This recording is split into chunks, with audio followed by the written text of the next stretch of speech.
Elle est devenue à nouveau une urgence sanitaire internationale, la variole du singe ou Mpox. C'est une maladie en ce moment, elle est en train de tourner. Elle a dit vient d'Afrique, elle est en train d'arriver un peu à La Réunion, elle commence à toucher un peu de monde. Il se rattrape à nous sans nous attendre et puis ça, l'histoire ne connaît pas. L'Organisation mondiale de la santé s'alarme de voir le nouveau variant Clade 1b s'étendre en Afrique et menacer les autres continents. On n'est pas trop loin de chez nous. Rappelle le Covid, ils étaient en Chine. Après, on arrive en Espagne, France et Réunion. Moi, un peu son circuit, un peu pareil.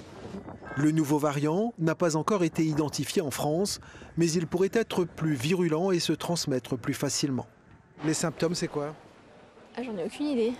Des boutons qui poussent, non c'est ça, la peau qui gratte. À mon avis, il peut être dans l'air, peut-être aussi au niveau inhalation, respiration, donc il faut tenir à distance, un peu comme le Covid, m'y pense.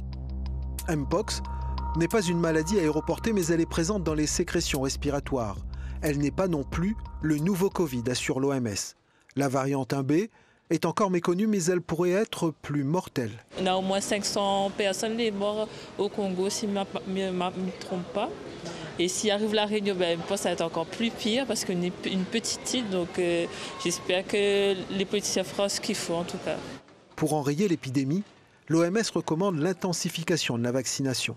Si c'est vraiment nécessaire, c'est obligatoire, peut-être, mais sinon, je prendrai le temps de réfléchir. Je ne veux pas revivre comme le Covid, en confinement, etc. Ça a été très dur, donc vaut mieux mettre un vaccin s'il y a. En France, selon le gouvernement, comme en 2022, le système de santé est en état de vigilance maximale. À savoir une veille active, la mise en place de tous les éléments de réponse en cas de cas confirmé, de cas suspect, qui s'accompagnent d'un contact tracing, de vaccination, d'information des personnes concernées et de traitement, quand c'est le cas, pour les personnes qui ont contracté cette pathologie. Une information spécifique en direction des voyageurs en provenance ou à destination de pays à risque va également être mise en place.